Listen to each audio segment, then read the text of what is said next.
3, 2, 1.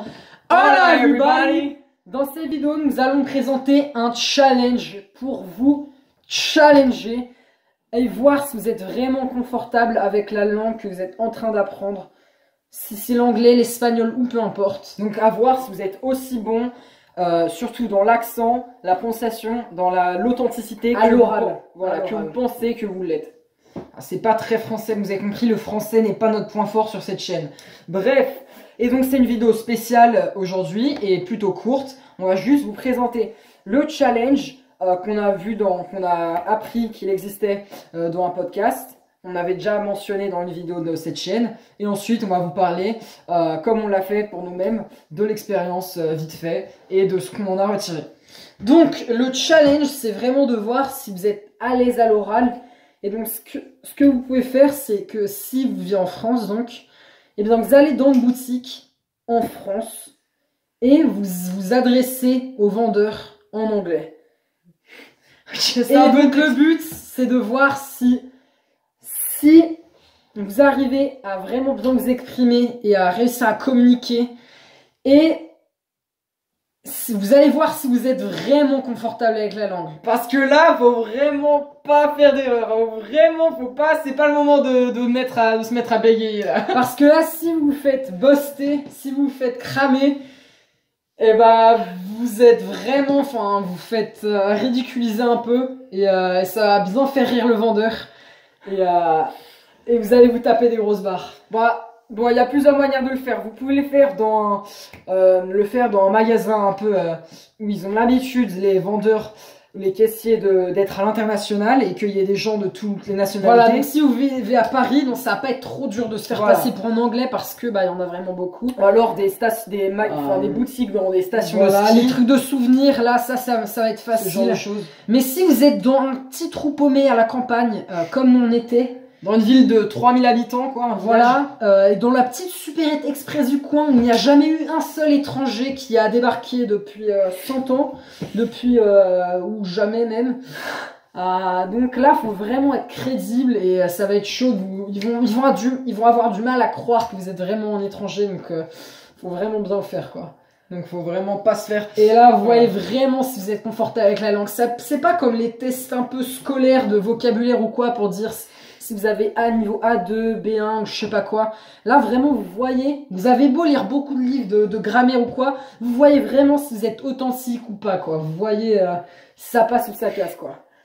En vrai, c'était hyper excitant. Dans les deux cas, ça va être drôle. Soit vous êtes busté et vous tapez des barres, soit vous n'êtes pas découvert et vous allez être fier de vous de voir que, en fait, vous n'êtes pas dégueu dans la langue, quoi, que vous avez un niveau au moins B2 et donc vous maîtrisez assez bien la langue.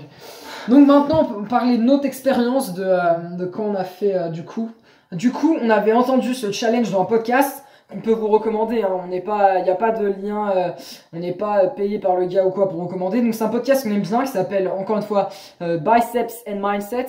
Et on en avait déjà parlé dans la première vidéo car c'est ce podcast qui nous avait encouragé à commencer sur YouTube. Très bon podcast. Voilà. Et bon, ça parle pas que d'apprentissage de langue, hein, mais c'est un des trucs qu'il avait un peu abordé. Développement personnel. Et bon, c'est un podcast assez inspirant, j'aime bien la façon dont il parle. Bref. Et donc, c'est là qu'on a eu le défi. Et donc, on était dans une ville, dans la campagne, vraiment, c'est pas du tout une ville, une métropole ou genre une grande ville, vraiment pas. Et on s'est dit, let's go. On a entendu ça, on s'est dit, allez, ça c'est le truc, faut essayer. Pas d'excuses, vraiment. On n'a qu'une vie, ça va être marrant, vraiment, on le fait, let's go. Et donc, on est allé au petit U du coin, vraiment, au U Express, la petite épicerie. Et on est rentré, on a vu que c'était une étudiante à la caissière. Et là on se présente et tout en anglais. Et donc là on est en mode ok, on était resté à penser alors comment on va faire et tout, on veut quel produit, comment ça va se passer et tout. Et donc j'arrive, je commence à parler à la personne et je fais pour faire genre, parce qu'il faut se mettre dans la peau d'un étranger qui arrive en France et qui sait qu'il va pas être bien compris s'il parle en anglais. Voilà. Ou alors peu importe la langue. Et du coup, j'ai fait bonjour, excusez-moi, je parle pas français. Avec l'accent américain comme ça. Je parle pas français. Bon, je sais pas si je le fais hyper bien, mais je prononce pas les R, quoi, bref. Et voilà, et donc la meuf, et du coup, après, t'as fait, do you speak English? Et après, la meuf, en fait, elle parlait anglais. Et là, du coup, on avait l'impression, parce que si c'était un mec qui parlait genre 2 mots d'anglais, et ben au final, il aurait jamais pu cramer qu'on n'était pas natif. Si un mec qui a un mauvais niveau, il peut. Si on entend un mec qui apprend chinois, nous parler chinois, ben on va pas dire ah non, en fait, t'as un accent français ou quoi, on va gober. Alors que si le mec il parle anglais et qu'on est chaud, et ben on va se dire ouais, non, ça sonne faux quoi. Donc la meuf, elle parlait assez bien anglais, elle avait un accent correct. Et on se disait, ah ouais, non, là, ça nous a déstabilisé. On se dit, elle va nous cramer, c'est mort.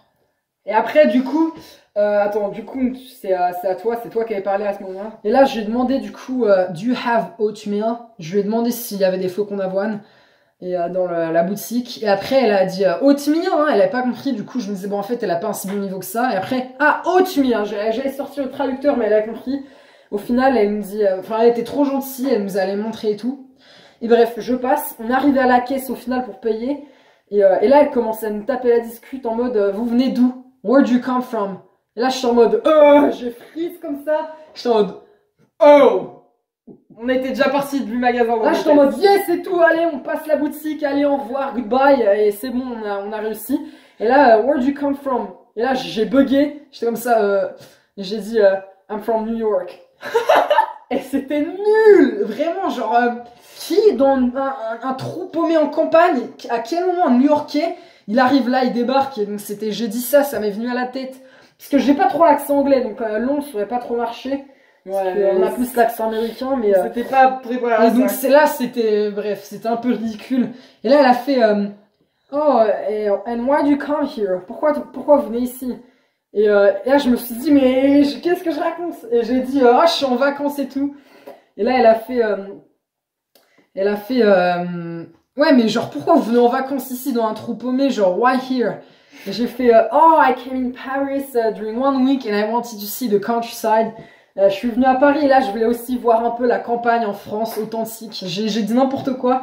On peut, c'est passé crème. Après, elle a fait, genre, pour combien de temps vous restez là? Et j'ai fait 2 semaines.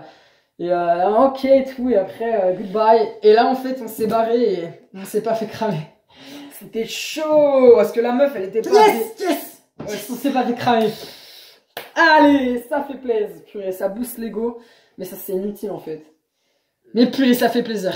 Bon, ça, c'est quand même tout ça. Mais en et plus, ben voilà. La meuf n'était. Enfin, la meuf, comment on parle? La caissière n'était pas. Débutante, enfin elle avait un certain niveau d'anglais parce qu'elle faisait des études de langue. Je lui avais demandé son âge et tout. Et des études de langue, ouais, voilà. LEA genre. Et elle regarde des séries et tout, donc elle était pas mauvaise quoi. Mais quand même, elle a pas cramé. Elle a un peu cramé, ouais. Non mais ça faut vraiment l'essayer, il y a aucune raison. Voilà. Donc, maintenant, soit aujourd'hui, soit demain, la prochaine fois que vous allez dans une boutique, faites ce purée de challenge, faites-le, ça vous prend aucun temps, ça va vous faire rire, ça va vous sortir de votre zone de confort un petit peu et vous avez tout à gagner à le faire. Et why not? Why the hell not? Voilà. Pourquoi pas bordel quoi? Et genre putain de pourquoi pas quoi. Et donc et par contre si vous vous faites choper, et bah il faut savoir comment réagir vite fait. Bah vous allez avoir l'air arrogant probablement, mais juste avouez que, dites que vous les pratiquez, que c'était, c'est un défi. Mais bon, voilà, les gens, ils vont pas, si vraiment ils comprennent pas et tout, c'est leur problème, quoi. Vous en avez rien à faire, vraiment, mais faites-le, vous allez vous taper des barres. Et voilà, on regrette pas d'avoir fait, c'était cool. Donc voilà, c'est tout pour cette vidéo. Dites-nous après si vous êtes fait buster ou pas, si vous êtes fait prendre. C'est l'anecdote vite fait. Ça peut inspirer certains. Nous, on pourrait essayer en espagnol, mais par contre, ce serait beaucoup plus chaud quand même. C'est un peu plus compliqué quand même. On n'est pas assez confortable vraiment. Donc voilà, si vous dites confortable dans la langue, c'est le moment de vraiment vous tester sur le terrain. Et voilà, c'est tout pour aujourd'hui. Merci d'avoir regardé la vidéo. C'était assez long au final, ça c'est presque 10 minutes pour... Merci si vous êtes restés jusqu'au bout, vous êtes de vrais. Vraiment, merci beaucoup. Vous êtes vraiment les vrais abos. Parce qu'il n'y en a pas beaucoup d'entre vous qui restent. Ouais, on a vu les stats. Donc merci vraiment, vous gérez. Vous êtes trop chaud. Voilà, c'est tout pour aujourd'hui. Bon, on se dit à la prochaine, dimanche prochain. Thank you for watching and see you guys. Keep learning. Ciao.